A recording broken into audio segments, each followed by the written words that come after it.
So they're both very simple but sweet stories, again, as only Norman Rockwell can tell.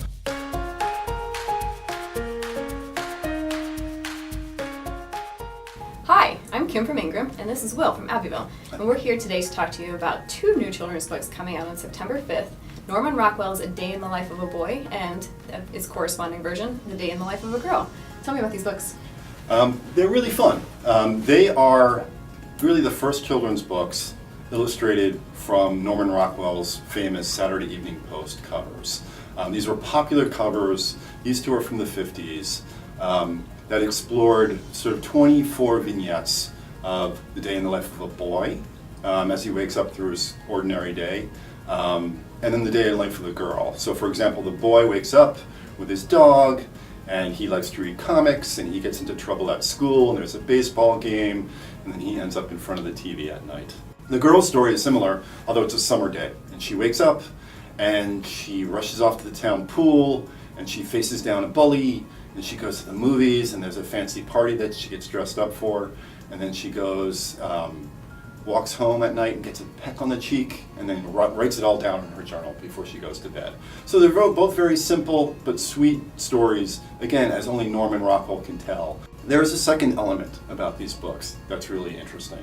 There was an exhibit about 8 years ago called Behind the Camera that explored Norman Rockwell's use of photography to act as studies for his paintings. And this book, children's book, explores that as well. And so you have the cover, that's the boy. Within the back cover, it's reflected the corresponding photograph. What this book does is that it teaches children sort of that there is a working method behind Rockwell's genius. And it also kind of hints to kids that these are real children, which is really interesting, because not only are you getting this sweet story, but then they're being introduced to his working method, and then the lives of these children. How are they different or the same? How are they different or the same from the children today?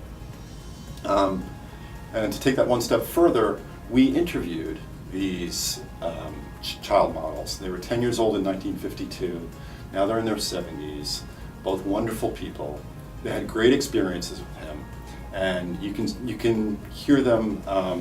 Their voices come through because they wrote a little note to the back of the book, and there are photographs of them with Rockwell.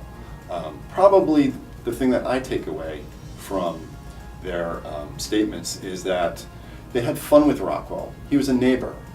They didn't really see him as this genius, and yet as they grew older, they really, of course, it wasn't until they were adults that they understood the depth of working with this American master. And in a way that not being aware of what a genius he was sort of a gift to them, because they enjoyed their childhood, and he captured their childhood. Fantastic. There you have it. Norman Rockwell's A Day in the Life of a Boy and A Day in the Life of a Girl on September 5th. Thank you.